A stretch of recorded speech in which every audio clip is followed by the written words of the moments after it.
Nawadana Podcast by Nawadana Adae Mapanasa XIL Ramadan Podcast. Karena rumah adalah awal dari segalanya. Nah, Nawadana Podcast hadir kembali di segmen Sifat Bicara X dengan IL Ramadan Podcast dan akan ngebahas tentang Ramadan dan lokalitas. Tradisi Sulawesi Selatan tentang Ramadan sebenarnya seperti apa? Dan karena ini adalah sifat bicara, berarti seperti biasa Nawadana di segmen sifat bicara punya narasumbernya. Mungkin sudah lama tidak terdengar. Finally ketemu lagi dengan apa nih, Kak Uni, Deng Muni atau Uni mah? Enggak, duh mah dosa aku. Oke, dengan Kak Uni, Deng Muni deh. Iya boleh lah, terserah yang mana-mana nyaman. Oke, Mem, ngebahas tentang Ramadan dan lokalitas sebagai orang Bugis. Yang paling ingat tentang tradisi kalau lagi Ramadan itu sebenarnya seperti apa? Kalau menyebut kata Ramadan ya kayak bring back memory, kayak recalling, mengingat kembali masa-masa kecil. Kalau kita sekarang kan maksudnya sudah di usia sekarang yang kayak Ramadan, kayak Lebaran bukan tradisi ya, tapi sudah lebih ke fokusnya lebih ke spiritual, lebih memikirkan sejauh apa sih ibadahku, tarawih kok kayak tidak cukup, tidak sempat kak salat tahajud kayak gitu-gitu ya, lebih ke situ. Tidak kayak dulu waktu masih masa-masa remaja anak-anak yang dipikir aduh bapak beli baju baru, aduh kalau koko sudah yang masih tua yang dulu dan sebagainya ya. Kalau berbicara tentang tradisi ya, waktu saya kecil dulu saya ingat sekali tuh kalau mau lebaran pasti pulang kampung ke rumahnya nenek, kampungnya nenek di Sopeng. Nah itu yang paling terasa kalau sudah dekat-dekat lebaran itu zaman seminggu atau dua minggu sebelumnya itu bikin kue Mak Bepah ya. Mak Bepah bikin kue Bepah ugi, aduh segala macam. Jadi kan kita anak-anak yang lebih mudah tergoda dengan bau-bau wangi makan.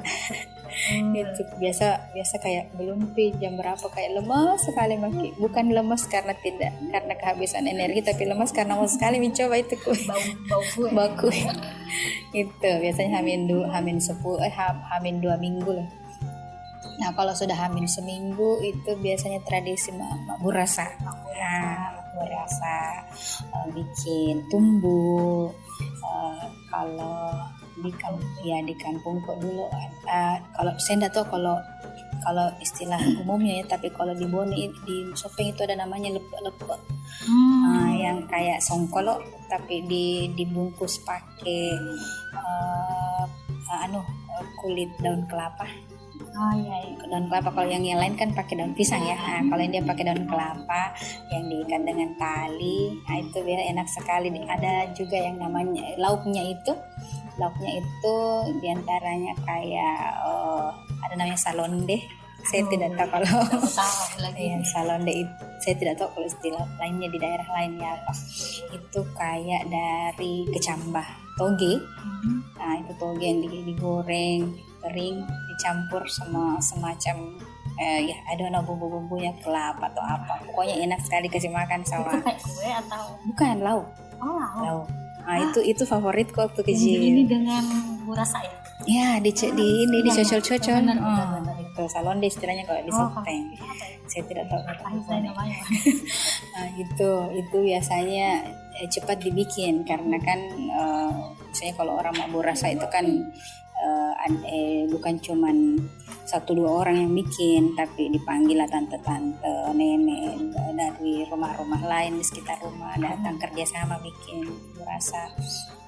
Karena kayak itu semua makanan itu kayak menyimbolkan persaudaraan. ada simbol-simbolnya ya. Iya. Jadi bukan hanya sekedar makanan tok, tetapi Betul. ada simbol dari makanan itu. Betul. Saya jadi ingat dengan sebuah kutipan yang mengatakan bahwa segala masalah itu bisa diselesaikan dengan makanan. Iya benar. Iya kan? Jadi kayak kepikiran kok jadi biasanya semua kayak ada urusan bisnis, ada apapun itu kalau sudah sampai di meja makan biasanya bisa semua diselesaikan. Iya, cair. Sampai istana kerajaan Iya pun kan? punya chefnya sendiri. Betul. Supaya untuk Iya diplomasinya kan? ke negara lain. Menyambut raja, menyambut tamu-tamu agung itu pasti harus menentukan menunya harus di make sure makanan ini kayak makanan khas Lebaran itu jadi semacam simbol untuk mempertemukan keluarga. Dan bahkan saya jadi ingat nenek almarhum nenek dari ibu saya itu kalau kamu mau pulang, misalnya kan biasa kalau selesai misalnya Lebaran mau makin semua balik ke masing-masing, itu pasti bikin penge. Aduh, penge itu songkolo, tapi yang lembut kan. Ya, benar. Kan ada kalau bedanya songkol sama kalau songkol itu keras sih. Kalau penge yang lembut, yang kayak melengket di Bubur tapi songkol. Bukan juga bubur, songkol. Versi buburnya songkol. Iya kayak nasi yang kelebihan air. Nah itu pasti dia bikin itu kalau mau semua pulang. Awalnya kan saya pikir kenapa ini nenek setiap mau pulang dari misalnya mau balik semua ke tempat tak pasti bikin begitu. Secapek apapun, boleh kan sakit-sakitan ya, bagaimanapun sakitnya kodong pasti itu harus ada itu kalau mau pulang semuanya. Kalau penge itu yang biasa kan dikasih makan sama kelapa muda kan, yang sudah diparut. Masih puasa kini. Nah itu yang paling kentara tradisi Bugis mungkin secara spesifik dengan Ramadan memang tidak bisa dilepaskan dengan makanan ya. Betul. Nah terus itu ternyata ada falsafahnya kan. Awalnya saya pikir itu cuma kebiasaan saja, ternyata ada falsafahnya. Kenapa mesti penge? Penge itu kan susah dipisah. Iya. Supaya beda gitu rasa itu ya, kedekatan antara satu sama lain secara emosional itu tidak berubah meskipun kita berada di tempat yang berbeda gitu. Oh iya, saya baru paham. Jadi kayak tradisi-tradisi seperti itu yang menurut saya harus tetap dijaga ya, dilestarikan, bukan malah sekarang kan biasa aku lihat tradisi-tradisi itu sudah mulai berubah ya. Maksudnya bukan mie itu yang ada di atas meja tapi berganti jadi spaghetti, bakso. Ya sudah lebih ke makanan-makanan modern. Oke lah ya, boleh, tapi maksudku tetap ada lah. Ya, maksudnya menambahkan list makanan modern atau dari orang lain itu mungkin oke, tapi untuk melupakan menggantikan. Iya, jangan sampai menggantikan. Karena itu yang menurutku harus diturunkan dari generasi ke generasi. Sekarang juga kan rata-rata ibu-ibu modern termasuk saya ya, yang tidak tahu lagi bikin burasa. Lebih cenderung membeli yang jadi, tapi ya harusnya sih tetap ada orang yang dalam keluarga itu yang pintar ya menjaga itu, yang pintar, karena kan falsafahnya bikin burasa itu ya kita tahu ya, semua yang ada dalam burasa itu mulai dari pembungkusnya, isinya, pengikatnya itu kan dari tumbuh-tumbuhan yang bermanfaat semua, yang hampir semuanya ada di tradisi-tradisi Bugis seperti daun pisang, kemudian beras, santan, ya kelapa, air tentunya karena kan dia dimasak dengan air sampai berjam-jam setiap saat di air ya, itu semua itu semua kan unsur yang menjadi simbol kehidupan dan kesejahteraan dalam tradisi kita yaitu Bugis. Jadi kalau ngebahas tentang yang tadi itu ya, kayak sebagai penyatu, walaupun mungkin kayak nanti berpisah-pisah, kalau yang namanya kampung kan kayak jadi tempat pulang ya. Berarti kan ada yang namanya merantau, ya kan? Mem juga merantau. Yes, juga merantau. Dia merantau. Perantau yang tidak pulang-pulang. Bagaimana itu?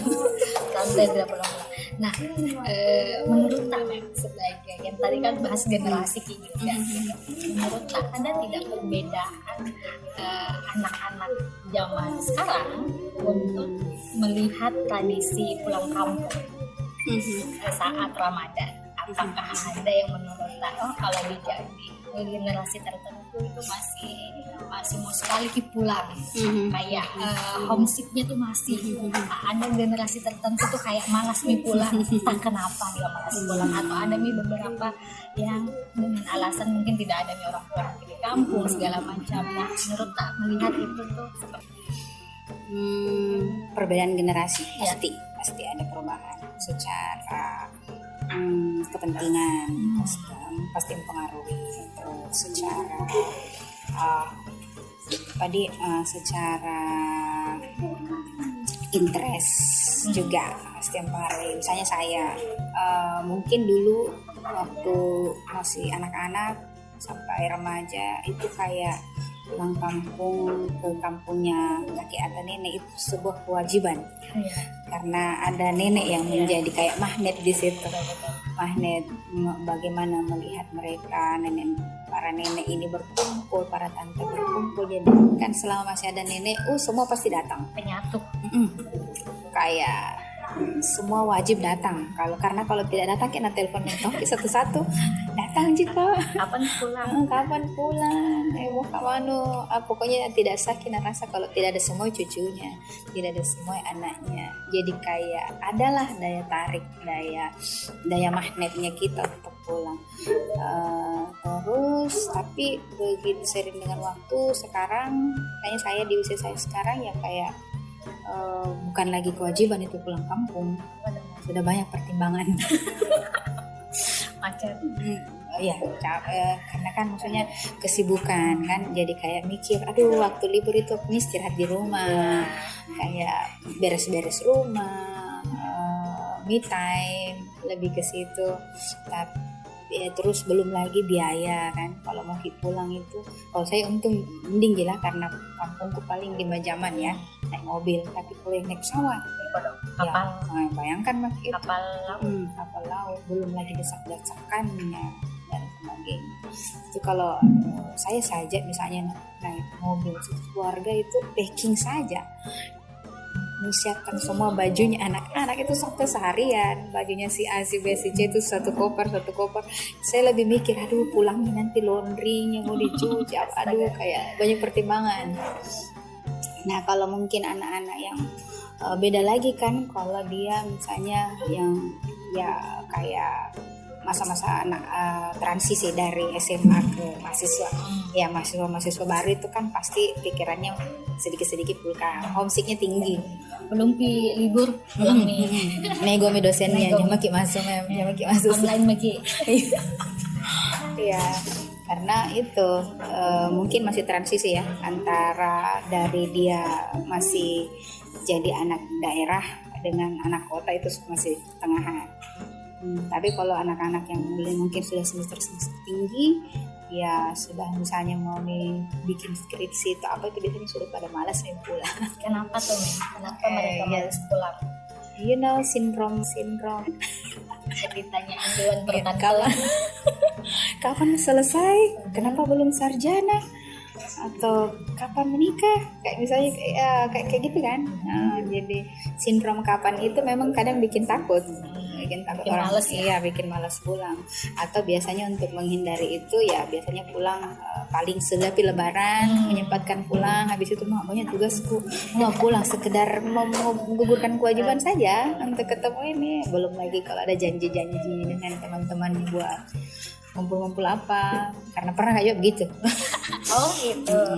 Karena kayak juga ada masa dimana kayak malas mau pulang, sekedar datang saja untuk menggugurkan kewajiban, sudah ketemu salim-salim, besok izin mau pulang. Dulu kan waktu masih remaja-remaja kayak anak-anak kayak pokoknya tuh libur nggak cukup kalau cuman seminggu. Ini sebulan lagi kayaknya nggak cukup, masih kayak belum kisah ini selesai rindu pulang mau kisah.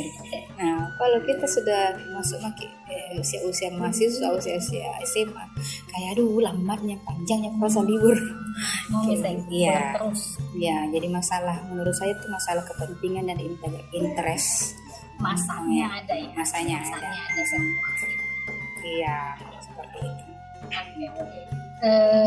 Kembali lagi membahas tentang tradisi masakan, karena sepertinya memang Lebaran itu tidak bisa, Ramadan tidak bisa dilepaskan dengan makanan. Dalam artian memang makanan, ada makanan tertentu yang memang hanya ada di saat Ramadan. Kalau dicari di hari sebenarnya ada terus cuma nilainya berubah. Atau kayak susah sekali didapat. Kayak perasaan kalau Ramadan itu dia di pinggir jalan ada tapi pas tidak Ramadan gimana kita cari gini misalnya salah satunya pisang hijau. Kayak malas juga gue membuat kalau bukan harinya gitu kan. Nah Ramadan, apalagi kalau Lebaran, salah yang disebutkan itu adalah burasa yang begitu banyak simbol yang bahkan tidak, maksudnya ada di beberapa tradisi Bugis misalnya gitu, yang bagaimana itu maksudnya tradisi apa saja yang ada di tradisi apa saja ada simbol-simbol itu atau bagaimana, dan kenapa sih harus itu menurut Kak? Burasa itu menurutku adalah satu dari sekian banyak simbol yang ada dalam budaya Bugis, yang sebenarnya intinya adalah persatuan. Orang Bugis itu kan senang kumpul-kumpul. Pernah lihat orang angkat rumah? Pernah. Rumahnya nenekku pernah diangkat. Pernah kan juga lihat ya, luar biasa persatuan orang Bugis ya. Itu tradisi angkat rumah. Yang kayak semua orang dari segala penjuru berkumpul dan mereka itu tidak dibayar, maksudnya betul-betul datang karena kepedulian. Dan termasuk juga ketika orang bikin burasa itu kan biasanya kalau aslinya itu ya tetangga-tetangga, saudara-saudara pasti berkumpul. Biasanya nanti akhir hasilnya baru dibagi-bagi kayak begitu. Terus ada kan beberapa tahapan itu ya. Ada beberapa tahapan burasa. Itu di kadang dijolok, kadang daun. Ada daun. Itu dijolok dulu daunnya, dan itu pun bukan ya biasa kan juga patungan ya, misalnya ada keluarga yang punya kebun pisang, biasanya dia sumbang daunnya, karena kan nggak sembarang juga daun bisa dipakai, harus yang masih muda, harus yang masih cantik warnanya. Terus ada yang sumbang kelapa, terus bahkan beras. Bagian-bagian di mana mereka saling mengisi, saling melengkapi, dan menurut saya itu yang hal yang jadi ciri khas dari suku Bugis yang senang dengan persatuan, punya kepedulian yang tinggi terhadap sesama. Bahkan saya masih pernah Kak dapat yang namanya sambung rumah. Nah itu kalau orang menikah ya, sambung rumah. Kayak rumahnya nenekku sama rumahnya tante di sebelah itu dibuka jendelanya baru disambung. Betul-betul luar biasa, itu amazing, itu aktivitas yang tidak ada kayaknya sekarang karena rumah batu semua orang. Bisa disambung. Bagaimana caranya? Jebol. Itu kan di situ ada daun pisang, kemudian kelapa dan beras. Itu kan hampir ada di semua upacara Bugis pernikahan. Jelas kelapa, ya kan, yang mengampuk kan, yang dipakai untuk melempar beras. Mulai dari mapaci, ini kan dikasih begini beras juga itu ya. Benar, pernah Kak dengar itu tentang yang beras itu, ada salah satu penasehat pernikahan, dia saking Kayaknya ini yang datang ke rumah, yang yang pori beras. ya pakai beras. Yes. Ya kan sebegitu ya kan. Seandainya dia tidak dihargai atau apa ya, kenapa bukan Iya. bantu sekalian? Betul, kenapa sih beras nih? Kenapa Atau harus gula? beras? Atau gula? Supaya manis gitu. Tapi ternyata ini beras loh ya. Karena memang kan beras itu mulia sekali dalam kepercayaan kita. Untuk menanam beras saja itu ada tradisi Ada tradisinya. khusus, tidak boleh sembarangan orang turun. Dikasih turun. Diupacarakan juga kalau ada namanya kalau sudah masang cip, upacara panen ya, itu ada upacaranya. Karena kalau tidak begitu biasa betul, maksudku tidak berhasil itu berasnya. Tidak tumbuh dengan baik padi. Terus kelapa jelas. Tiap unsur. Apa sih aktivitas Bugis yang tidak ada kelapa? Ya mulai dari ada mak beras anjing, pasti kelapa. Potong rambut, upacara potong rambut bayi, pasti kelapa. Jika kan terus pernikahan mapaci, ya terus jadi beras, daun pisang, kemudian ya kalau yang lain jelas, tapi yang pasti itu unsur utama. Kelapa juga saya ingat sekali itu waktu habis menikah berhari, ternyata saya baru tahu ada satu prosesi di mana kan kita tidak langsung setinggal sama-sama ya, artinya ada namanya apa sih istilahnya itu? Nggak mau tahu. Apa ya? Aduh, ada istilahnya saya lupa. Itu Iya itu nih. Jadi kayak misalnya parola. ya parola satu kali, parola dua kali. Kayak sudah main. Jago makin kalau teori. Oke. Ada mah parola satu kali, ada mah parola dua kali. Nah itu mah parola satu kali kan rumahnya kayak dulu tapi tidak menginap. Besok menginap semalam tapi suami tinggal, kita pulang. Nah parola kedua itu suaminya datang sendiri dan itu dia bawa kelapa dengan gula merah. Dan itu harus didupai ceritanya istri yang keluar untuk menyambut datang mengambil sendiri itu kelapa sama gula merah. Nah itu kan awalnya ya namanya juga kita tidak paham gitu ya, saya tanya apa sih maksudnya itu. Terus ya itu kan ini ya anggaplah suami itu dilambangkan dari nafkah yang diberikan oleh suami ke istri. Dan kenapa beras? Ya beras kan lambang kehidupan. Gula itu orang bilang ya gula ya kehidupan yang manis, yang indah, yang baik, supaya nanti langsung diterimakan istrinya dan semua diserahkan ke istri.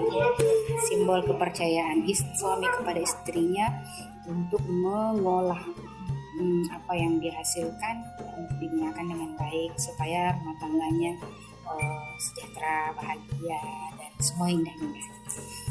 Saya kira sedalam itu makna sebuah sebiji kelapa dan gula merah itu adalah itu. Kalau misalnya kita mau menggali untuk mengetahui itu lebih dalam, tidak ada itu malam mandi kembang. Oh iya, kembang apa itu namanya? Pertunangan, engagement day, siraman. Itu mungkin bukan culture kita sih, maksudku. Mungkin dalam juga maknanya, tapi bagi yang punya tradisi itu ya. Tapi maksudnya kenapa harus mengadopsi misalnya kalau kita tahu bahwa kita juga punya tradisi yang juga dalam maknanya gitu, apa tidak? Iya. Iya, maksudnya sekarang kan budaya itu banyak yang diasimilasi, istilahnya menyerap budaya orang, tapi masalahnya menurut saya it's okay lah ya menyerap, melakukan asimilasi, akulturasi dan semacamnya, tapi jangan juga budaya asli kita jadi lebih samar dibandingkan yang budaya yang datang gitu. Nah termasuk kan engagement day itu, kenapa malah larinya ke pernikahan? Iya sih. Apakah mungkin Baiklah. juga kenapa larinya ke pernikahan karena tradisi Hmm. tradisi yang tadi bahasanya Ya, banyak orang yang tidak mau kenapa? pulang karena Sindrom kenapa? ya karena setelah Ramadan itu Hmm. atau Lebaran itu pasti itu yang ditanyakan. Kenapa Kalau belum? kumpul-kumpul itu pasti sindrom Iya sindrom itu. kenapa? Terus memang banyak juga yang merencanakan sesuatu setelah Nah. Lebaran kayak jadi hari baik gak? Betul. Saya kan menikah dulu itu habis Lebaran. Oh iya, Hmm. oke. Jadi banyak Oh, orang banyak orang yang mengambil tanggal baik itu setelah Lebaran. Lebaran dan sebelum Ramadan kan. Oh, sebelum Iya, juga, sebelum oke. Ramadan dan setelah. Jadi gak ada yang tidak baik. Semua baik. Kayaknya ya semuanya Semua baik baik. berarti ya. Iya, semua. Cuman kan kalau pertimbangan logikanya kan kalau sudah di Ramadan masih banyak kue. Oh, oke. Keluarga masih rata-rata pada ada kiri kampung.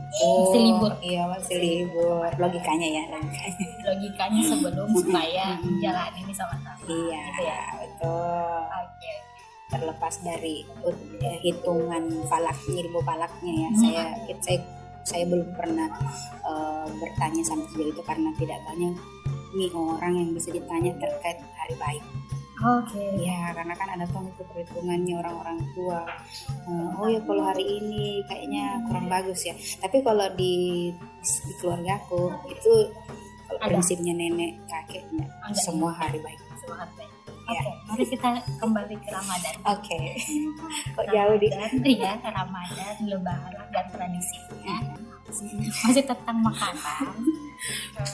Saya sangat ini Kak Mem dengan tradisi makmur rasa itu karena bukan hanya sosial kan, bukan hanya tetangga nih yang saling ini yang saling kapan Lebaran? Iya, Besok iya. kan nanti ambil bagi daun hari ini ya. Iya, Atau oh belum tiga belum sampai kapan kayak makmur rasa gitu. Iya, betul. Nah, ada juga yang satu hal yang menarik yang menurutku yang kulihat Mem. Di banyak kan yang mengira bahwa Bugis itu atau Sulawesi itu patriarkal sistemnya Yes. sangat-sangat Iya, patriarkal misalnya. Tapi ada satu tradisi bahasa ini yang menurutku tidak terlihat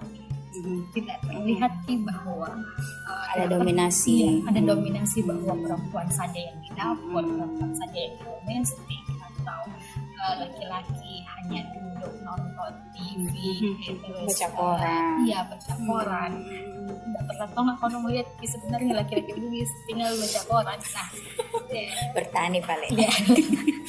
Nah, pertama berusaha itu malah yang kulihat misalnya kayak peran laki-laki dan perempuan itu malah kayak membaur. Iya, betul. Nah, bagaimana menurut Kak melihat yang itu Mem? Kalau kita Kalau saya malah patriarkal sistem bukan menjadi sebuah hal yang bicara tentang superior sama inferior. Menurut saya ya patriarkal sistem itu ya adalah tentang pembagian tugas, peran ya. pembagian peran. Ya laki-laki tugasnya ini, perempuan ini, dan itu di ranah selama itu berada di ranahnya. Ya semuanya mengerjakan sesuai dengan tugasnya masing-masing. Kan tidak mungkin juga kan perempuan yang mau Semuanya. apa-apa, tidak mungkin juga kan laki-laki yang mau masak-masak semua kan tidak begitu menurutnya. Walaupun ya tidak menutup kemungkinan Iya, tetap. semuanya bisa dilakukan. Semua bisa dilakukan. Perempuan bisa mengerjakan semua yang timbangan laki-laki. Tapi pembagian peran Nah, lagi sebenarnya betul. posisi. Jadi kayak misalnya kalau pembuatan burasa itu kan biasanya laki-laki bagian yang ngambil daun. ya betul. Bagian ngambil daun. Sama kelapa, Yang- Sama angkat kelapa, jolok kelapa, yang manjat kelapa, atau sama yang ini yang Mem, pepak, ya pepak. kaluku. Pak Kalungku, subtitlenya silahkan. Pepak kaluku sama mengikat. Ya Mengikat benar. burasa. Nah itu suami saya itu pintar mengikat burasa loh. Jauh lebih pintar daripada saya. Kita pintar sih Makan. membungkus. Kira-kira pintar ya Pintar membungkus. makan. Aduh, kalau saya membungkus burasa tidak ada jadi. Padahal banyak yang bilang, belajar kok nak membungkus beras. Kita kan di kan kok mertuamu Iya. gimana Bang, kita? Tidak juga perasaan. Nah, ini Tergantung sih, tergantung tuntutan. Kalau misalnya mungkin kalau zaman sekarang ya tidak, bukan itu patokan namanya orang dulu kan dia bilang yang menikah kalau belum cukup pintar memasak. Tapi kan sekarang ada GoFood, ada GrabFood, ada Grabs dan lain-lain. Jadi kayak ya lebih adaptif gitu. ya beda sih. Nah, kembali ke persoalan peran tadi. Kalau saya malah setiap dulu ya, sekarang nggak pernah maka lagi mendapatkan situasi-situasi begitu karena saking jarang maka ke shopping. Tapi yang ku ingat itu kalau prosesi bikin burasa itu laki-laki dan perempuan turun tangan. Benar. Bukan cuma perempuan yang ada di situ, tapi ya laki-laki juga turut berperan. Karena kan kayak apa seru tuh ngerasa kalau ada tuh di Saling, definisi saling tuh di tradisi Wak Burasa itu ya, Mem. Yang kayak maksudnya kalau dibilang itu adalah ranah domestik. Ini laki-laki juga kayak di situ. tangan. Termasuk itu kan daun itu tidak gampang juga diambil kan, tinggi itu butuh benjolok khusus, butuh pisau yang yang bagus, yang tajam, belum lagi dijemur dan sebagainya. Dan laki-laki itu tahu, maksudnya tanpa dijelaskan, carikan ke daun untuk burasa, nah paham itu daun yang bagaimana. Carikan kak daun mau kak bikin begini, nah tahu itu daun yang bagaimana. Jadi kayak ya sebenarnya ya ada saling di situ, ada definisi saling. Wow, Sekeren itu ya. Mudah-mudahan tidak hilang kok dong. Salah satu supaya tidak hilang kayaknya harus dicari yang sesama. Yes. Oke, sepakat itu. Oke, mari kita cut. Pertanyaan terakhir atau pembahasan terakhir mungkin ya. Setuju. Semoga malaikat mengaminkan. Pertanyaan terakhir, pembahasan terakhir. Apa nih? Lebaran. Menurut Kak Mem, bagaimana kita harus adaptif sebenarnya tentang supaya tradisi kumpul keluarga tetap jalan, tetapi bagi orang-orang yang selalu mendapatkan sindrom kenapa ataupun ada beberapa hal yang membuatnya tidak bisa pulang kampung, terusnya sebenarnya bagaimana untuk tetap menjaga tradisi kita ini? Kalau saya pulang kampung lah. Terlepas dari apapun pertanyaan yang akan kamu dapat, ya itu wajar lah ya, namanya juga ada masa kita akan diserang dengan pertanyaan begitu. Ya ambil santai saja, anggaplah itu sebuah bentuk perhatian dari seluruh keluarga untuk kita. Maksudku ada nanti masanya mau ditanya, tidak ada yang mau tanya. ada masanya nanti mau dicari, tidak ada yang cari kayak begitu ya. Jadi nikmati itu. Biasa gak kurasa kayak sekarang ini, biasa yang kupikir itu enaknya itu kurasa kalau pulang kak terus ada nenek kakek menyambut. Kayak sekarang itu tidak ada, kayak rindu maki begitu. Maksudku ada saatnya dan saat itu akan hilang. Jadi ya dinikmati momennya. Nikmati saat orang tua masih pada sehat, kakek nenek masih pada sehat, masih lengkap, masih saya sih kalau bisa seandainya mungkin bisa diulang waktu, siap kak ditanya dengan pertanyaan apa silakan. Iya kan, apa ya, living the moment. Living the moment. Ada masanya itu akan berlalu, ada masanya di mana kita akan sibuk dengan urusan kita, rasa insecure kita dengan diri kita. Jadi kayak memori itu akan menjadi hanya sebuah memori yang tidak bisa lagi kita dapatkan walaupun kita mau memaksa bagaimanapun. Membahas tentang memori dan tradisi. Memori kan jadinya sesuatu kadang ya dinikmati, kadang juga mencoba untuk membangun kembali memori. Kadang mencoba kembali untuk membangun memori itu. Nah, dengan mencoba kembali membangun memori itu kan jadi salah satu usaha untuk mempertahankan tradisi. Nah, tradisi yang menurut Kak sekarang jarang sekali untuk ada di tubuh itu di Sulawesi misalnya itu apa sih, dan bagaimana kita harus untuk Tradisi yang stand for jarang. ya, Maksudnya oke. untuk membangkitkan kembali mungkin. Kalau saya sih yang kuperhatikan orang pulang kampung sih, tapi bukan Mi untuk menengok kembali itu tradisi, kayak bukan Mi untuk kumpul sama keluarga. Silaturahminya Iya, nggak jalan. silaturahminya tidak jalan. Nah, lupa Mi bilang ada memori yang harus kamu bangun pada masa itu. Dan yang itu yang menurutku cukup memprihatinkan. Dan orang tua juga kadang kulihat tidak begitu peduli dengan anak-anaknya ketika misalnya pulang kampung. Misalnya mengajarkan lah, menyampaikan ke anak-anaknya, ada ibu begini di kampung, ini kakek ini, tante ini, ayo kita datang. Saling kenal. Ya, malah biasa biarkan anaknya tinggal di rumah, biar mi deh kita mau anak-anak suruh main HP. Ya toh, ajaklah. Kayak misalnya anakku sekarang yang tua ini kan mulai masuk ke sini masa remaja yang sudah mulai mempertanyakan banyak hal. Kenapa sih mama mesti pulang kampung? Kenapa sih mesti tidak bisa kita ke sini saja? Kenapa mesti ke situ? Ya tapi saya coba menjelaskan bahwa pulang kampung itu perlu. Nah itu pulang kampung sama bisa istirahat, bisa kumpul sama tante, sama sepupu. Masih tidak mau ketemu sama sepupu. Menjaga silaturahmi. Iya, menjaga silaturahmi. Jangan sampai saudara kita tidak saling tahu, Ya, bilang saudara betul. atau tetangga kita tidak lagi saling sapa.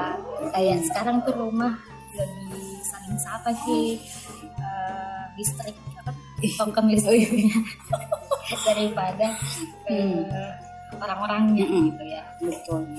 Dan juga kadang juga orang itu takut pulang karena kan biasa anak-anak itu kalau datang orang dari kota kumpul misalnya minta ampau, minta uang baru begitu. Pernah ada celetukan satu orang keluarga ya, saya bilang aku kok malas pulang, akhirnya deh pulang kita sekali uang mau dibawa habis mau dikasih ini mau dikasih itu, aduh cuma satu jadi dikasih enak gitu.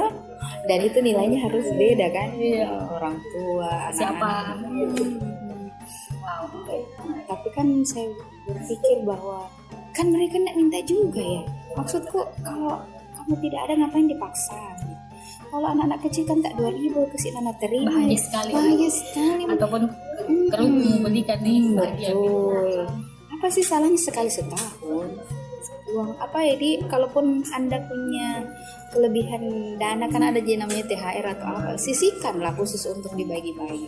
Apa sih salahnya? Karena kan kalau memang itu bisa menjadi hal untuk merekatkan hubungan, ya kenapa tidak? Memberikan hadiah kan salah satu sunnah dan perekat hubungan memang. Wow, sepertinya sepertinya sudah seperti itu. Karena juga lebaran nih Meh. Semoga tradisi yang ada tetap dipertahankan. Yang mau hilang, yuk mari coba dibangkitkan kalau itu baik. Dan menurutku tradisi selalu baik dalam artian ada meaningnya di sana, ada artinya, ada filosofinya. Kalau dianggap tidak baik mungkin butuh untuk dikaji dan lebih dalam dikenali. Dikenali lebih dalam. Jangan langsung menjudge, jangan langsung menstereotip bahwa sesuatu itu tidak bagus, tapi coba lihat esensi di balik itu dan kelangsungannya ke depan. Karena kan kita membangun silaturahmi itu tidak tentang hari ini, tapi entah di masa yang akan datang siapa yang akan berada di sekitar kita kalau bukan keluarga kita ya. Dan bahkan tentang mungkin bahasa kayak cerewetnya keluarga atau apa segala macam, atau sosial tetangga yang cerewet, tapi ternyata kalau saya malah lebih baik di sosial yang masih kepo daripada yang diaman yang tidak peduli lagi karena yang sampai menjadi sosial yang tidak bersosial. Kalau jadi untuk warga mari kita pulang kampung. Mari kita pulang karena rumah adalah awal dari segalanya dan ada yang panesan Ya, itulah Bugis. Itulah Bugis.